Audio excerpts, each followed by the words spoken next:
part two today, which we got a beautiful show planned. We're going to get down into the details on all things sleep again. And I've got a ton of research to pull up for you guys. So, should be a jolly good show. Um, Thanks for hanging out. And we're definitely going to be doing these pretty regularly going forward. And also, kind of some office updates because I don't get to give you guys as many um, updates on here as I do TikTok and other places. But for the office opening up, the Wellness Way Randolph is about to be signed into reality. So we're going to have a location here very soon. And we've got the final lease copy, and all things are a go. So should be pretty cool. But we've got a jolly good show planned for us today. Again, getting into supplementation, getting into different scenarios, even got a patient case that we're going to be going over just to highlight all the things. But today is a very detail heavy show. So get ready and buckle up because it's going to be cool. And obviously, with the month of the sleep challenge in October, we've got our Sleep Well guide. So join all the things with what we have out there on Facebook. We have all these beautiful detailed guides for you guys. Also, a bunch of tips and tricks for you guys to just dial in this sleep pattern as much as possible because in today's world, it's pretty tough doing all this, especially with all the technology and crap that we got constantly bombarding our systems here. But, yeah, be sure to check all that out. And two, if you haven't already, join us up on the Facebook challenge groups.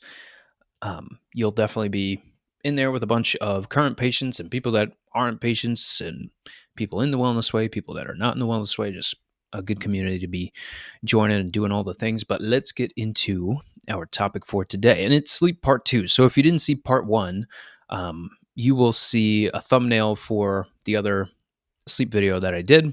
We went pretty heavily into some research things, but today we're turning up things a notch here. So, and what I want to actually start with, hold on, let me get all this stuff pulled up. My screens are like extra bright today. Okay, so let's start here.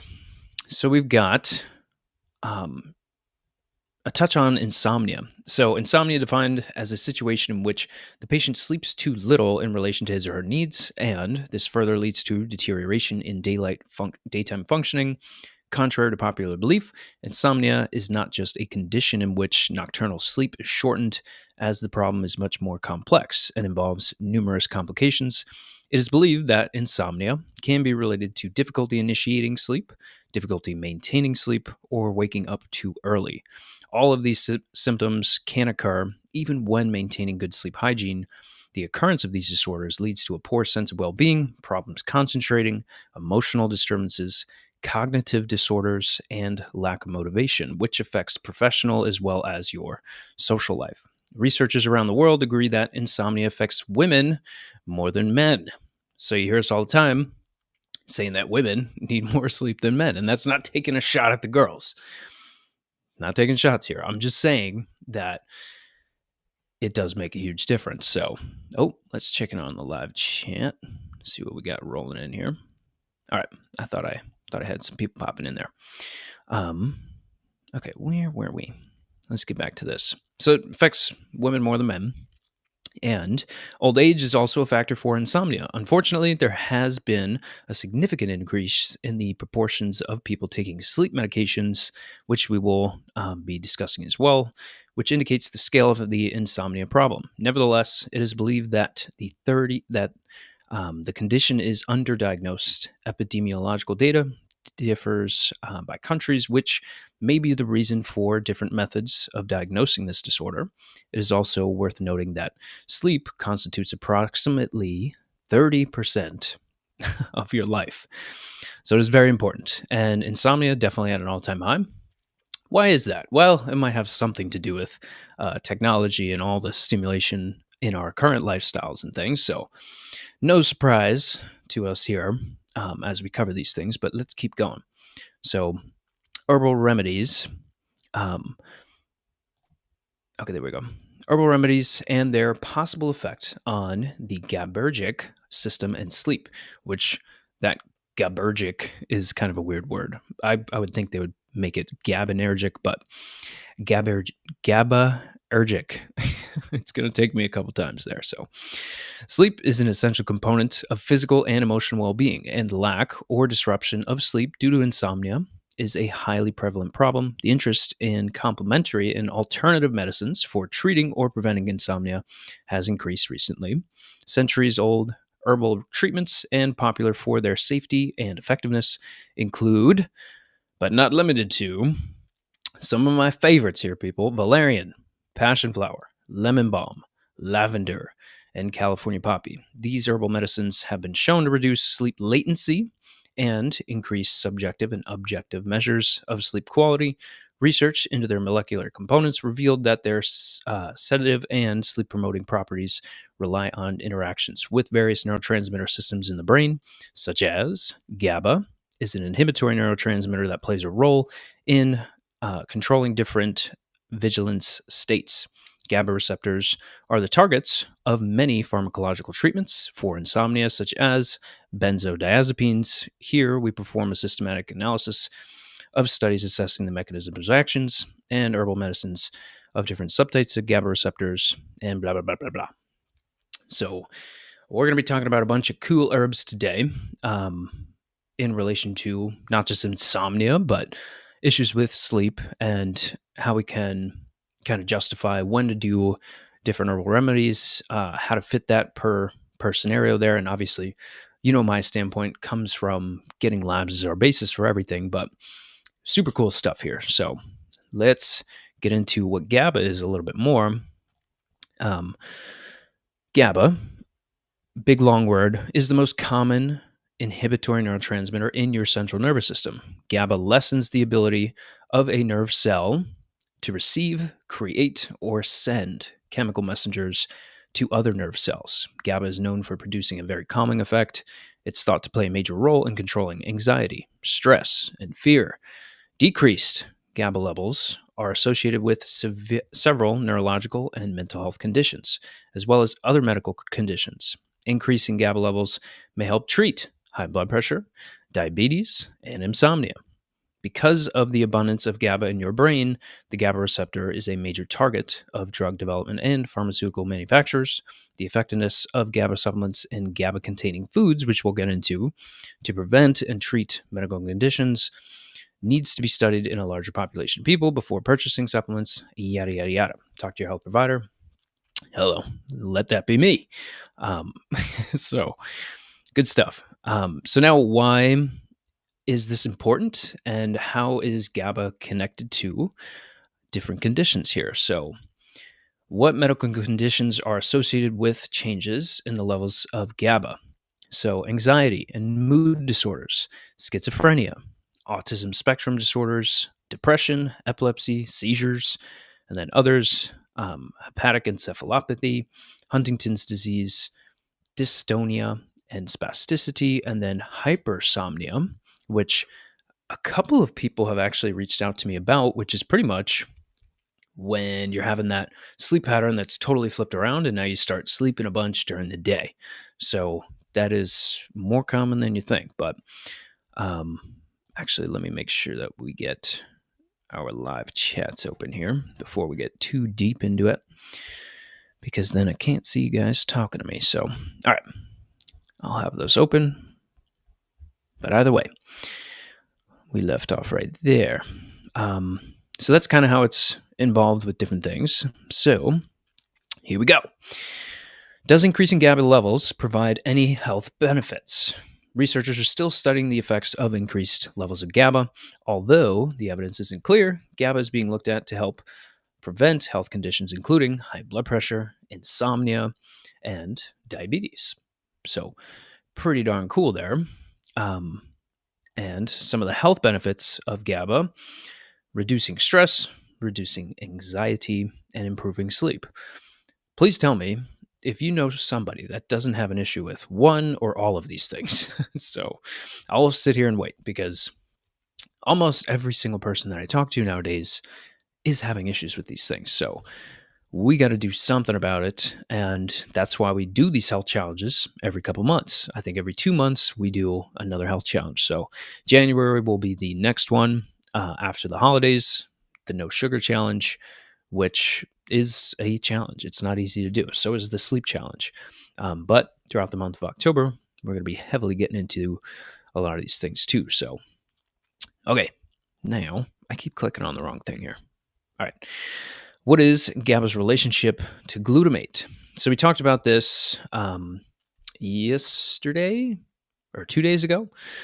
We talked about this pretty deeply in the sense of how GABA is created, how glutamate's involved here, and how we actually get GABA from glutamate. So that's a conversion that takes place largely in the pancreas. We'll even get into kind of some type 1 autoimmunity in terms of diabetes and how that plays into things, but let's kind of dive in here. So GABA and glutamate, they act like the on and off switch. They work in opposite ways. GABA is the main inhibitory neurotransmitter in your brain, stopping the chemical messages from passing from nerve cell to nerve cell.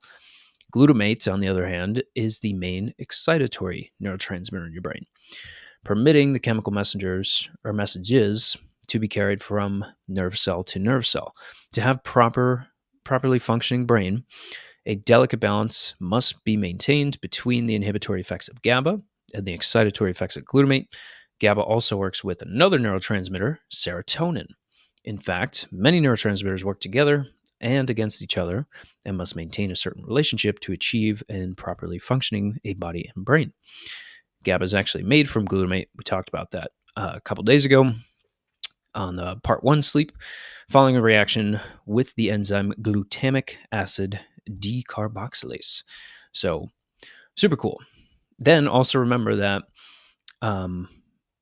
yes, in that previous live on sleep, we talked about GABA and how it is connected to the pancreas, and that in cases of pancreatic insufficiency, this is where the conversion of glutamate to GABA will suffer.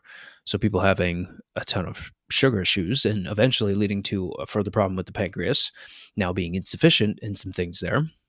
But GABA even being protective to the pancreas, which we also talked about, these things start to go wrong, especially when that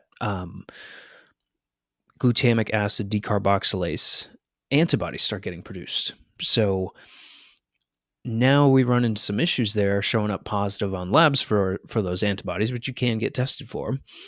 And now, especially when these proteins are created by immune responses, they start destroying the GAD enzyme. So now that is responsible for helping you produce insulin as well. And that's the direct tie here. So the connection with GABA and type 1 diabetes, where this will take place, and now latent autoimmune diabetes in patients starts to develop. So, oh wait, did we get into this? Yes. It's a relationship with glutamate. Pretty cool. And luckily, there are some foods that are very rich in GABA. So, and these I talk about all the freaking time. GABA is present in some fermented foods. Full stop. Pretty much every freaking live that I do and most videos that I do, I am talking about fermented foods every single time. Way overlooked, way underutilized, but beside the point, such as kimchi. I would also throw sauerkraut in here, miso and tempeh. I don't know if I'm saying that right, but also found in green and black tea. In oolong tea, never heard of that.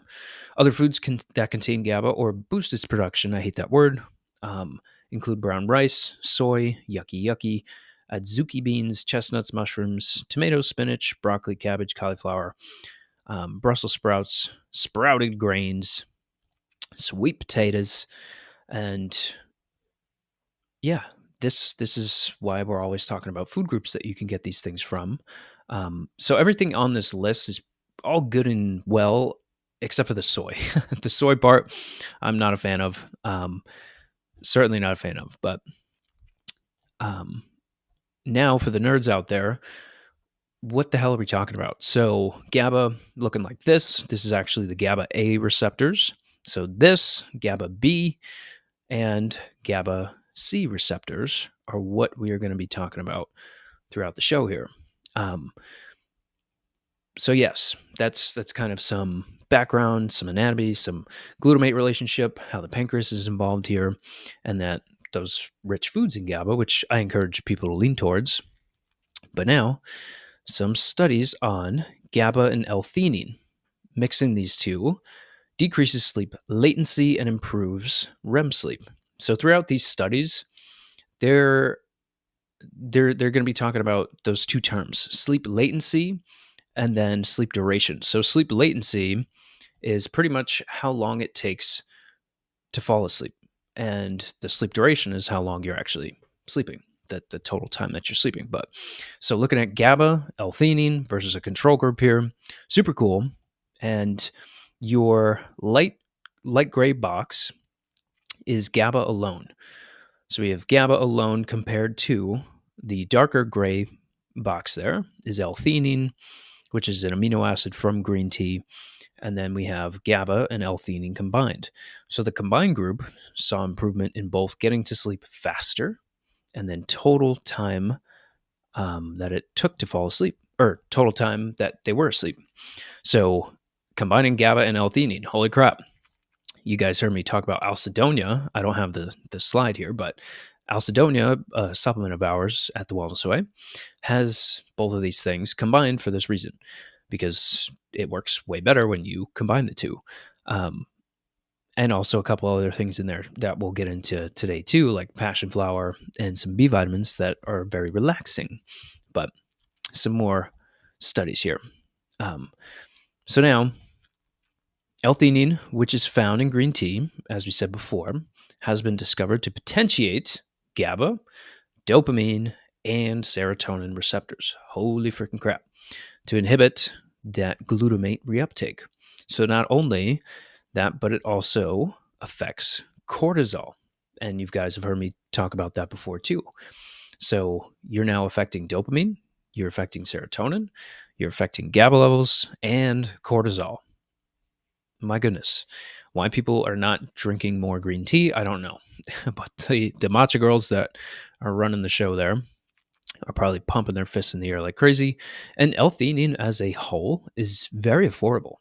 Very affordable.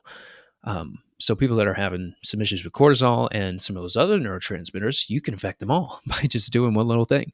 And it's damn near affordable to everybody. So, but here we go. The aqueous root extract.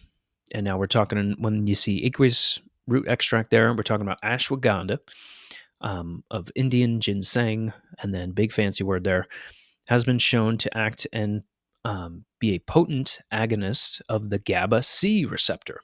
And not many things are having effects on GABA C receptors. But so not only the GABA C is being affected, but also the GABA A receptor. So kind of crazy. And ashwagandha, oh my goodness, we're lagging out here. There we go. We're back. Ashwagandha is one of my personal favorites because it's more of an adaptogen. So it's not going to make you like super tired and then you have to go to bed kind of a thing. It's more of a happy medium. So it's kind of like giving a hug to the adrenal glands there. But let's keep going here. And again, Indian ginseng, also known as ashwagandha. We're not only affecting the GABA A receptors, but GABA C, and obviously reducing sleep latency so you get to bed quicker and you improve sleep quality. So holy crap. Now we got something that we're already getting into a couple things here. We got L-theanine having an effect on several different neurotransmitters and cortisol there. Ashwagandha will affect cortisol as well, but still showing benefit to doing sleep. But you can't just go out and take every single one of these things. It's easier to kind of dial in and see what's best for you. But another one, and this one many of my patients know very well of, California poppy. So this guy, behavioral effects of the American traditional plant. This is the state flower of California, California poppy. And then we got another study here, alkaloids in commercial preparations of California poppy, quantification in intestinal permeability, and microbiota interactions. So we're going to get into how neurologically California poppy impacts the body, but also how it impacts the GI. And then through that, how it's affecting 5-HTP, how it's affecting serotonin, and then eventually from serotonin, you convert into melatonin. So let's get into some of that too. Pretty hefty here. Let's go. I'm just going to read the first paragraph. So, phytomedicines containing California poppy, big words, are widely used for the treatment of nervousness, anxiety, and sleep disorders. Reported pharmacological activities include modulation of the GABA receptor activity, serotonin receptor binding, and modulation of catecholamine metabolism. I talked about kava in the previous live too, and how kava helps you get rid of a lot of those catecholamines. Kava's definitely taken the crown on that action step there, but California poppy also has effects on here too. But let's keep rolling. Where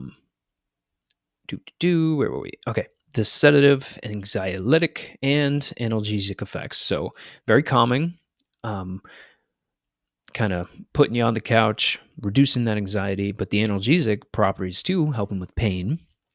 Present in the plant include, and then a bunch of fancy words, most abundant followed by another fancy word. Previous studies have been shown that have these compounds involved with herb-drug interactions was reported to increase CYP3A4 and CYP1A2 expression in HepG2 liver cells via activation of the pregnant X receptor, while californidide and then a bunch of crazy words were found to inhibit the activity of certain cytochrome CYP450 enzymes using human liver microsomes and P glycoprotein in MDCK2 cells. Holy crap. A lot of words there. A lot of words there.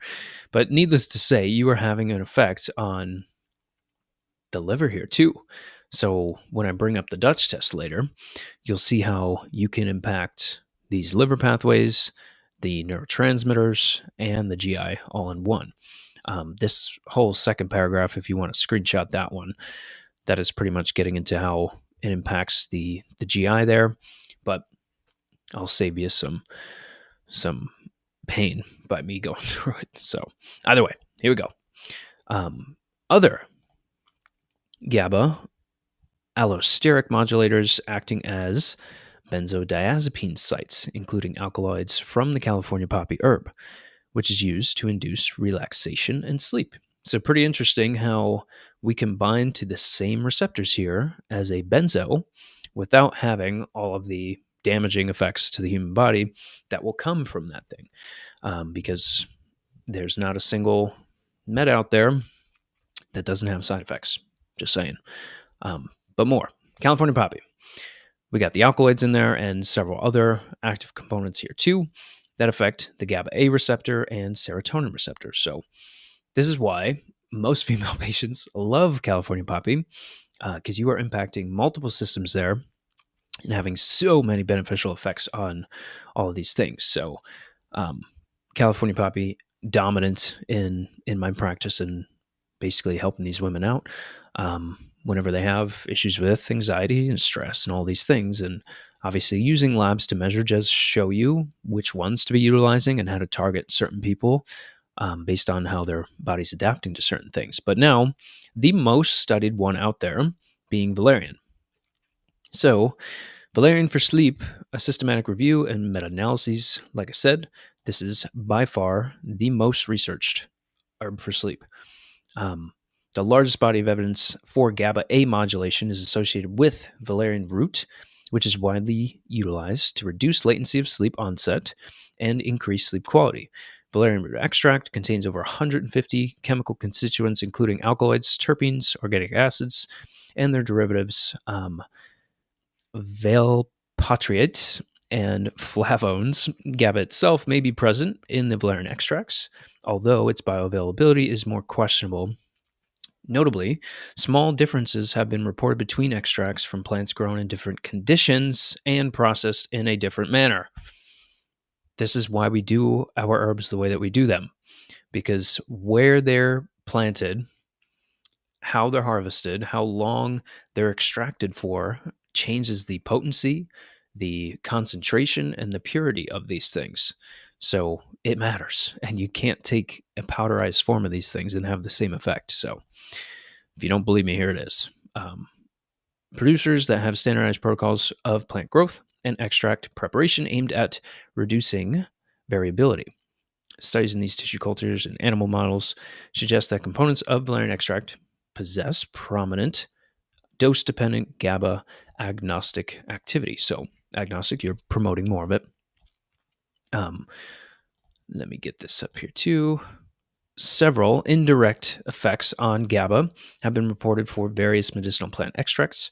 Valerian root extract may mediate inhibition of enzymatic destruction of GABA, increasing GABA availability. So, not only having a little bit of those constituents in there, but also having effects on these receptors too. And like I said, valerian, by far the most studied in terms of herbs for sleep. But extracts of the jujube seeds and valerian directly interact with serotonin receptors. Holy crap. And now, I love these little graphs and things here. So now the valerian chart and majorly affecting GABA A receptors here. Alkaloids, terpenoids, organic acids, their derivatives, so all the constituents in there. And what they do, reducing sleep latency, improving subjective measures through the GABA A receptor. So, holy crap. And now, similar but different, kava. And this being one of my favorite stress herbs, just for, my own personal use, I freaking love kava because you can dump out a lot of those catecholamines. So kava or kava, and it's kavapriones, decreases sleep latency, but no effect on REM sleep. I will say though, be a little cautious with the kava because if you do a little bit in excess, it's going to be way harder to fall asleep. So it becomes more of a stimulant due to the positive dopamine loops that you get from it when you're taking these things. So just be aware of that.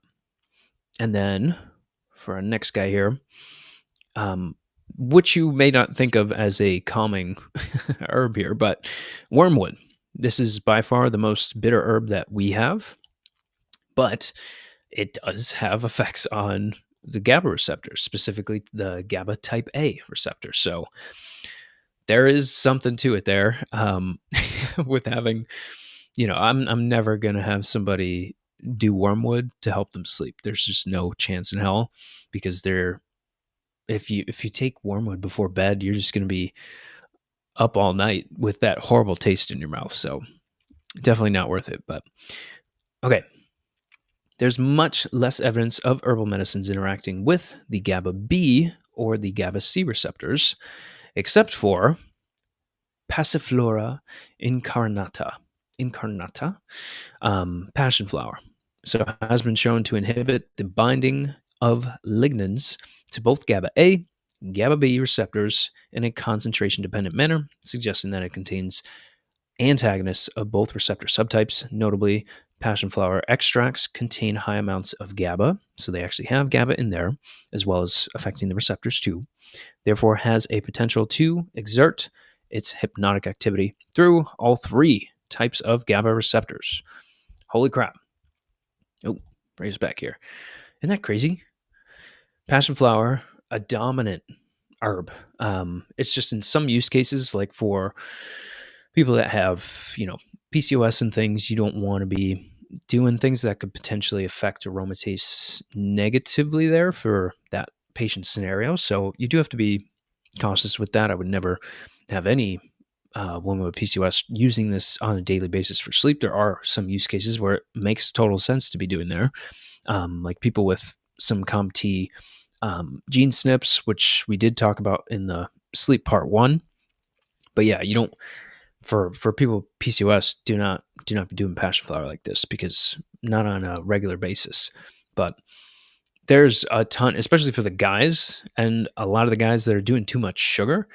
Oh my goodness, passion flower is like probably the number one thing that you could be doing there. So, but hey, The constituents in here reducing that sleep latency, increasing sleep duration, and then we have the GABA A, GABA C, GABA B receptors all being affected there. So I think that is pretty cool. That is the only herb that's been found so far to affect all three of those receptors. So I almost went 30 minutes without taking a single drink of water.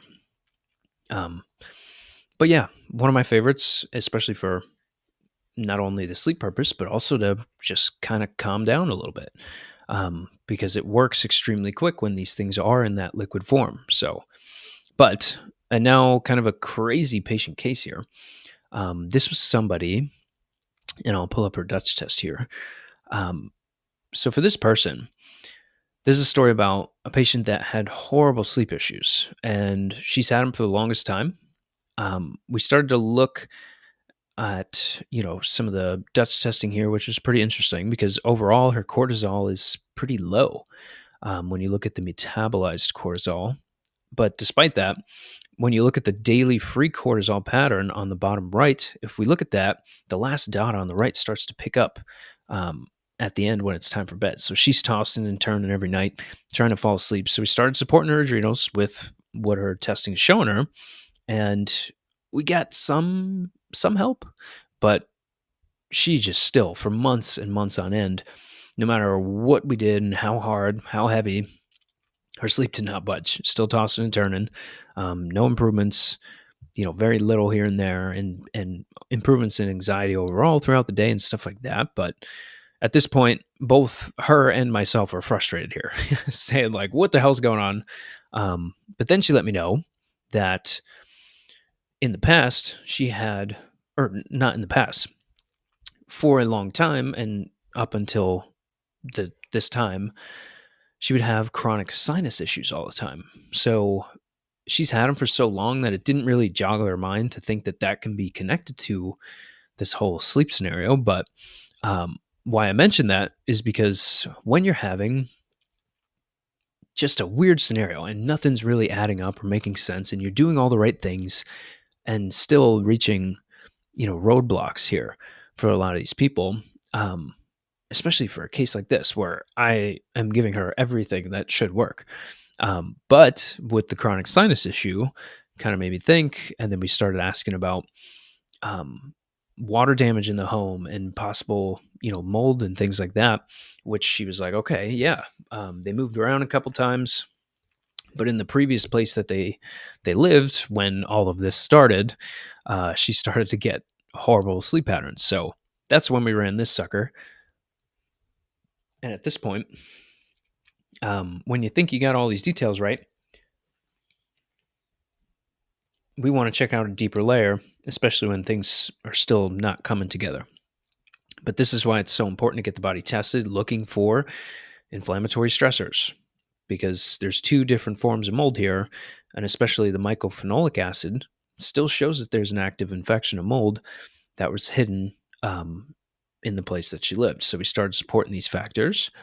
And again, not everybody's the same, but when you dig a little bit deeper and figure out, okay, here's actually what's causing your problems. Because now we started to correct this mold, and voila, falling asleep like a baby. So cool stuff, hey? Not all of you are the same. So you can't just go out there and buy everything that I talked about and expect it all to be normal. Will you see improvement? Probably, just like that lady did there, but not completely sometimes. And there's more to the story for a lot of people. And the people that I'm seeing are not people that like have one or two problems. This is people that, out of desperation, that have been to 12 different specialists, and now they're saying, "Hey, I have nowhere else to go or try anything. Please help." And that's typically when I see, although I would like it to be the other way around where they kind of come to us first and we work all the issues through, but certainly mold can be a problem for a lot of people, especially with chronic immune suppression going on, chronic sinus issues, looking into the GI as well, which is definitely something that we're going to do with her in a couple months here. But pretty cool, hey? So we ran through all the cool research on sleep and things for you guys here tonight. But thanks for hanging out. If you're watching the replay, what's up there? And good stuff. And I'll be probably doing another one of these tomorrow. We may do a sleep part 3, but who knows?